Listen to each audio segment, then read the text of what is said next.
Programa ADV Jus. Oferecimento.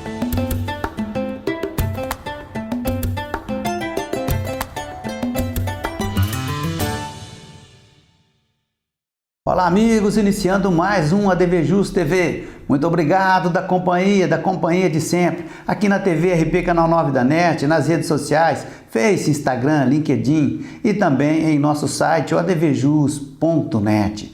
Muito obrigado da companhia de sempre, ok? Você vai ver no ADV Jus TV de hoje, ADV Jus Notícia, ADV especial com 3 participações, Estante Jurídica, Pergunte ao ADV Jus, ADV Jus Entrevista, Marketing Jurídico, Momento Divino. Tudo isso, muito mais agora aqui no ADV Jus. Fique aqui.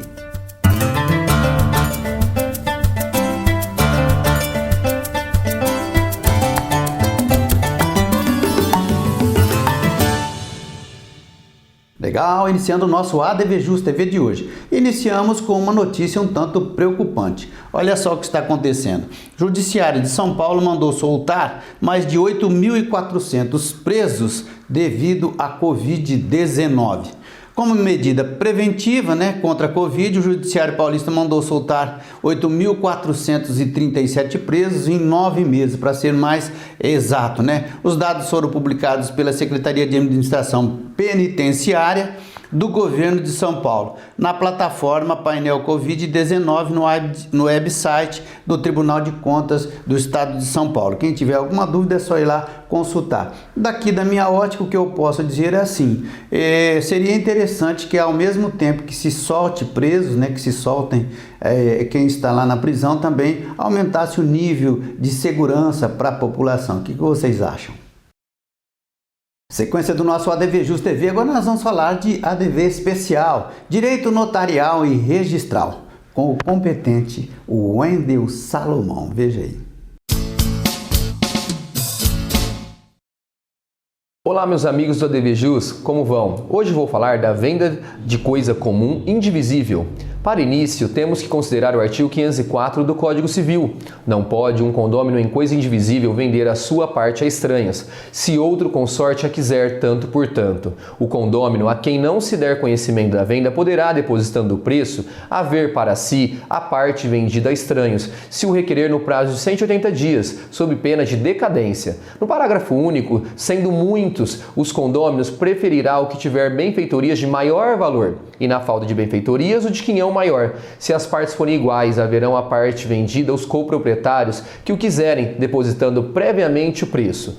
Já o artigo 87, ainda do Código Civil, bem informa o conceito legal de bens divisíveis, possibilitando-nos, por via inversa, entender como bem indivisível aquele que não se pode fracionar sem alteração da sua substância, diminuição considerável de valor ou prejuízo de uso a que se destinam. Em complemento ao conceito legal de bens divisíveis, o artigo 88 do mesmo diploma prevê que os bens naturalmente divisíveis podem tornar-se indivisíveis por determinação da lei ou vontade das partes. Assim, uma casa pode ser considerada como um bem imóvel indivisível.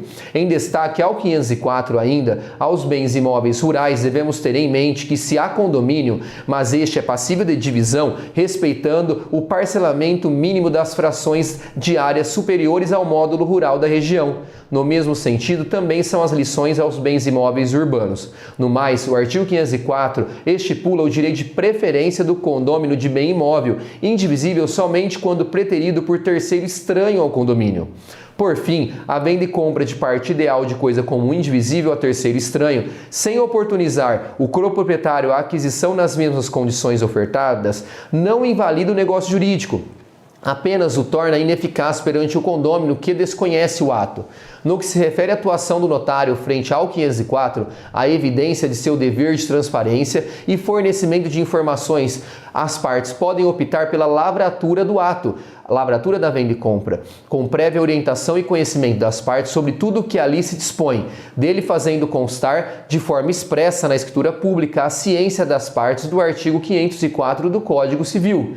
Por hoje é só, meus amigos, obrigado e até o próximo ADV especial. Um abraço! Agora nós vamos falar da nossa estante jurídica do ADV Jus. Muito legal, confira aí. A estante jurídica do ADVJus TV de hoje destaca a seguinte obra: Manual de Recursos Cíveis, Teoria e Prática. Já está na 6ª edição. Autoria: Denis Donoso e Marco Aurélio Ceral Júnior. Prefácio do professor Araquém de Assis. Editora Juspodium. É mais uma obra para você retirar da estante e conferi-la.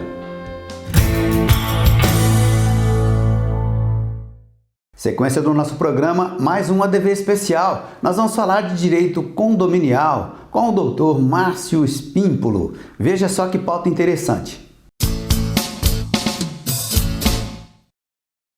Olá, amigos do ADVJus.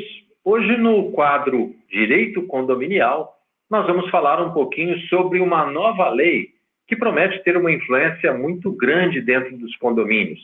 É uma lei que ficou conhecida por um nome americanizado, Stalking, Lei do Stalking. O que é que significa isso, né? Essa lei é de 31 de março, a Lei 14.132, que ela insere o artigo 147A no Código Penal. Stalking significa perseguição no português. Diante disso, essa nova criminalização da perseguição reiterada por vários meios físicos, meios psicológicos para com o outro, pode ter grande influência também dentro dos condomínios. É certo que essa se trata de uma lei geral, mas como é que isso pode ter influência dentro dos condomínios? É muito comum perseguições reiteradas por moradores contra síndicos, de síndicos contra moradores, moradores contra moradores, moradores contra funcionários.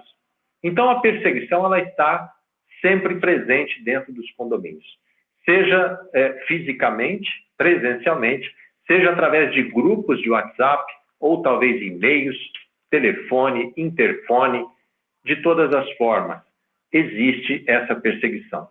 Então, a partir de agora, é preciso ficar muito atento, tanto o síndico, quanto os funcionários, quanto os moradores, porque há uma pena, uma sanção muito maior para quem pratica essa perseguição reiterada contra o outro. Agora a pena é grande, então é preciso entender que dentro do condomínio todos nós devemos buscar uma convivência harmoniosa, porque existem leis e cada vez mais leis que apertam o cerco desse tipo de atitude dentro do condomínio. Os conflitos muitas vezes levam a perseguições reiteradas. Então era essa a novidade que queríamos trazer para você, público do ADVJus especial. Nos encontramos na próxima etapa. Ok, muito obrigado, Dr. Márcio. Agora chegou o momento da provocação aqui do nosso programa. Chegou o momento de você decifrar aquela palavrinha que a gente deixa aí para você refrescar a memória. O que significa o neologismo juridiquês? Você sabe? A resposta está no intervalo. Meus amigos, agora nós vamos falar de marketing jurídico. Inclusive, nós vamos trazer aí a resposta de uma pergunta que nos foi enviada. Qual é a diferença de marketing jurídico e assessoria de imprensa? A resposta é pelo competente Alexandre Mota, autor de vários livros, de várias obras a respeito deste assunto. Veja só que interessante. São coisas bem diferentes. Na verdade, a assessoria de imprensa ainda tem o seu respaldo, né? Ela é uma das 50 ferramentas que a gente comentou, mas ela precisa ser trabalhada da maneira correta.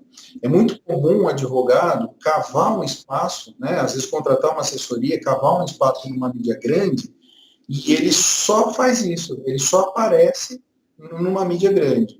Sendo que dentro de uma estrutura mais organizada de marketing, você precisa fazer o pré, ou seja, anunciar que você vai aparecer na mídia, tem a mídia, e você vai usar depois da mídia, né, o pós dessa ação, que é redistribuir esse conteúdo através da sua newsletter, dos seus grupos de discussão, do seu site, né, então das redes sociais. Então você redistribui essa aparição, vamos dizer assim, dentro de uma mídia importante. Você vai trabalhando isso constantemente.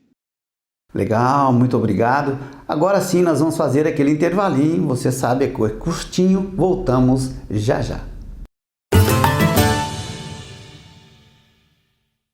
Arcângelo Imóveis. Venda, locação e administração. Compromisso e confiança.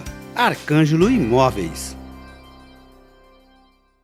Curso Mindset 4.0. Inovação profissional, práticas assertivas, oratória, comunicação, gestão e tecnologia. Curso transmitido em ambiente online via ESA. Inscreva-se. Reserve essas datas: 10, 11 e 12 de agosto. E boa sorte! Curso Mindset 4.0. Estamos aguardando a sua participação.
Ourpet, o app animal. Baixe já ou acesse ourpet.com.br e surpreenda-se. Vocabulário jurídico. O que significa o neologismo juridiquês? É uma forma de expressão utilizada para descrever o uso excessivo de termos jurídicos.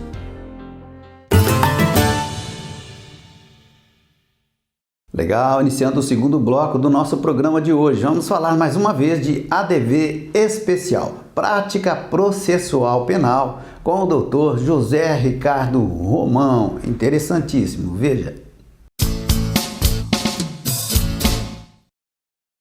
Olá, amigos do ADV Jus e a todos que nos assistem. Vocês já se depararam com uma sentença penal condenatória em que o juiz fundamenta a condenação do réu alegando que informalmente ele confessou o crime aos policiais que efetuaram a sua prisão? É isso mesmo. No dia a dia da advocacia criminal, muitas vezes em ações penais, nós vemos juízes utilizando a confissão informal como meio de prova para a condenação. Vamos imaginar a seguinte dinâmica. Um cidadão é preso em flagrante delito e os policiais o indagam sobre a ocorrência do crime. E esses mesmos policiais, quando fornecem seu depoimento, eles dizem que o réu a eles confessou o crime, ainda que para o delegado ou para o juiz, o réu negue a prática do crime. Essa é a chamada confissão informal. O grande problema é que quando dessa inquirição informal pelos policiais, não foi garantido ao acusado todos os direitos constitucionais, inclusive o direito de permanecer em silêncio e de depor na presença de um advogado.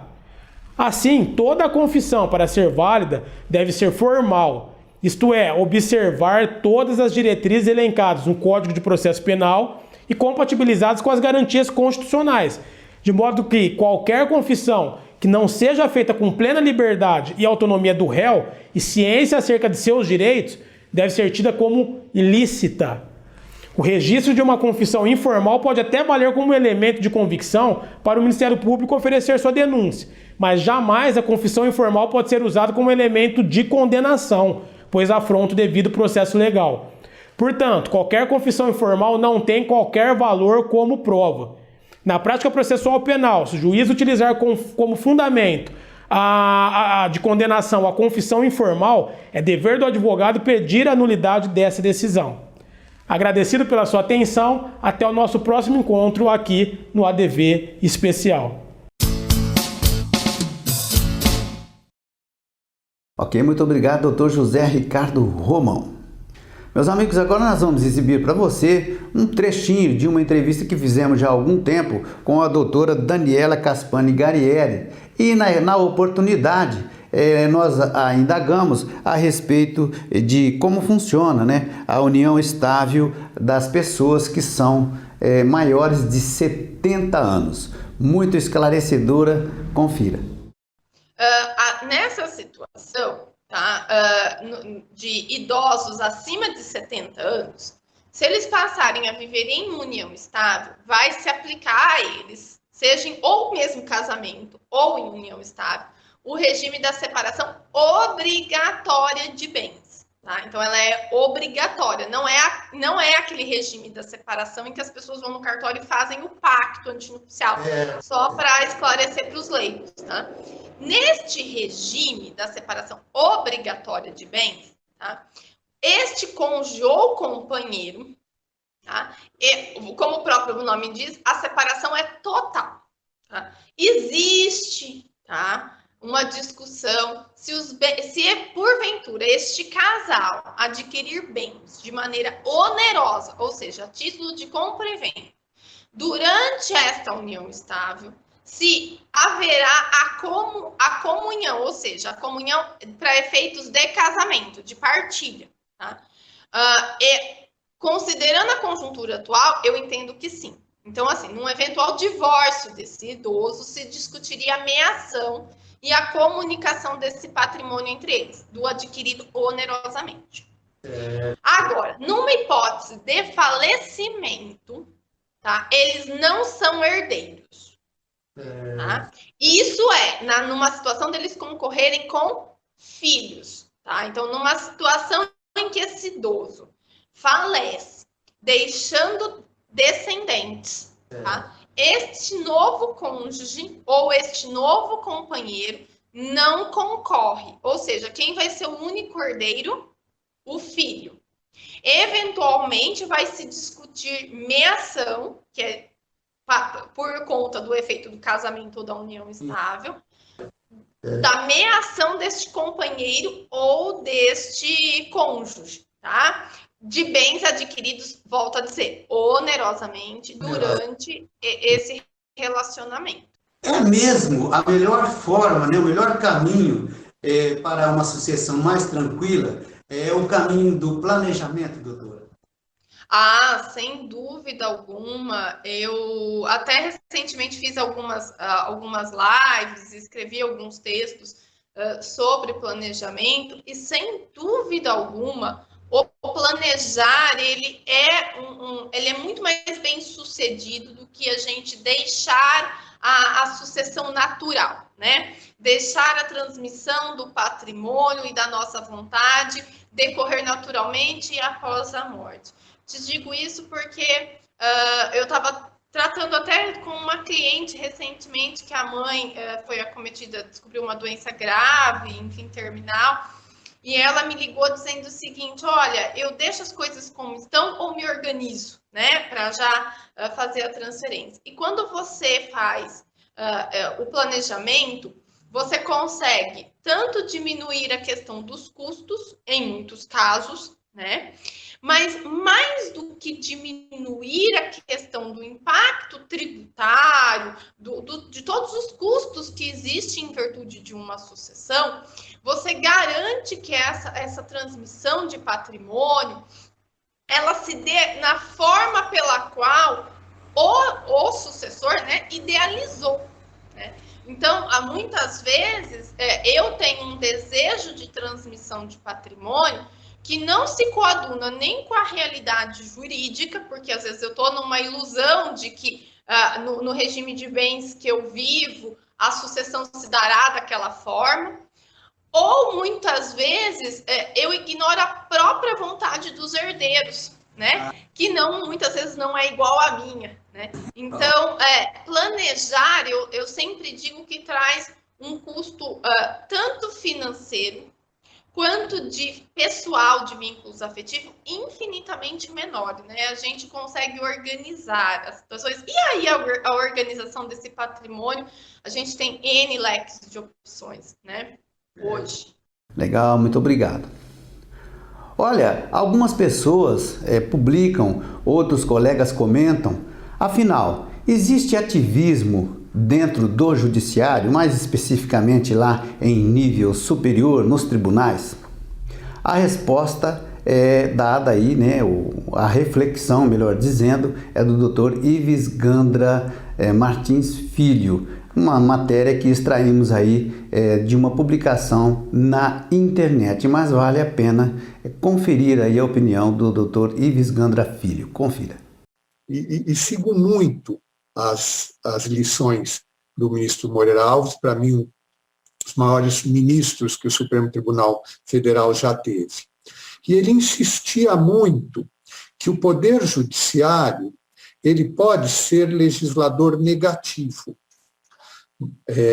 retirar do mundo jurídico uma determinada lei inconstitucional, mas ele não pode ser legislador positivo, criar direito novo. Então, eu digo que eu sigo na escola do ministro Moreira Alves. Para mim, assim, eu não transito bem no ativismo judicial. Uma característica também muito clara desse ativismo judiciário é a invasão das competências do poder legislativo e do poder executivo. O juiz passa a interpretar aquilo que é claramente um silêncio eloquente como uma omissão legislativa, que tem que ser sanada pelo Poder Judiciário. Quantos projetos de lei, quantas emendas constitucionais não foram para frente no Congresso Nacional, não por omissão do legislador, mas por uma vontade clara dos representantes do povo que aquilo não seja transformado em lei, aquilo acaba sendo rejeitado. E o que se perde no Congresso Nacional, partidos minoritários, o que eles não conseguem no Congresso Nacional, vão, por exemplo, ao Supremo e acabam conseguindo essa sua pretensão agasalhada pelo Supremo Tribunal Federal. A mesma coisa tem acontecido em relação ao Executivo. Uma invasão na competência do Executivo, promovendo-se políticas públicas, substituindo-se a quem cabe governar. Chega um momento que o Poder Judiciário não é só um poder de julgar, mas acaba legislando e governando. Resultado, quais são as consequências nocivas do ativismo judiciário? Indo também de trás para diante. A primeira, ideologização do judiciário. Não se aplica mais o direito, não se aplica mais a lei, mas se criam direitos conforme os meus valores, conforme as minhas convicções. Todo esse ativismo judicial só serve para criar insegurança jurídica. Por quê? A lei é uma lei geral que foi votada pelo parlamento. As decisões são decisões de cada juiz, cada cabeça uma sentença. É isso que nós temos visto. O ativismo é uma forma virulenta de pragmatismo jurídico. Um juiz ativista ignora o texto da Constituição, a história de sua promulgação, as decisões anteriores da Suprema Corte, que buscaram interpretá-la, e as duradouras tradições de nossa cultura política. O ativista ignora tudo isso para impor aos outros poderes do Estado seu próprio ponto de vista. Pois eu concluo dizendo que como é que nós podemos, que remédios nós temos em relação ao ativismo? Em primeiro lugar, a autocrítica. Cada um de nós magistrados, fazer autocrítica e dizer assim, será que eu estou avançando o sinal? Será que eu estou fugindo daquela que é a minha vocação de ser intérprete da lei e não ser legislador? Se eu quero ser legislador, eu concorro às eleições, largo a minha toga e vou para o poder legislativo. E diz o artigo 49, inciso 11, que cabe ao Congresso Nacional zelar pelas suas competências diante da invasão por parte normativa de outros poderes. Eu sei que eu talvez tenha sido muito crítico, mas eu diria, eu fui autocrítico. Quero ser menos ativista e quero colaborar mais para uma prestação jurisdicional segura, que traga, inclusive na minha área, mais investimentos ao Brasil, porque as pessoas têm cada vez acreditado e confiado mais no nosso país, haja vista aí como estamos conseguindo leilões, trazendo muito capital estrangeiro para fazer crescer o nosso país. Ok, muito obrigado. Momento muito bacana aqui em nosso programa, gosto muito, momento divino. Na sequência, o encerramento do nosso ADVJus TV de hoje. Confira aí. Vinho. La Grupa, ele é um vinho tinto de cor vermelho rubi profundo. No seu olfato, frutas maduras como ameixa e toques de pimenta. No seu paladar, observamos que é bem marcante, com taninos aveludados e toques de especiarias. Uva Malbec, ele é produzido na região de Mendoza, Argentina. Na sua harmonização, churrasco, queijos maduros. Uma delícia! Experimentem! Tchim-tchim!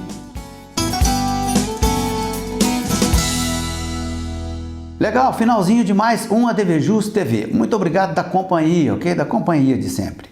ADVJus, tô ligado, ADV especial. Venha fazer parte você também. Na próxima semana voltamos com mais ADVJus inédito, certeza. Forte abraço e até lá.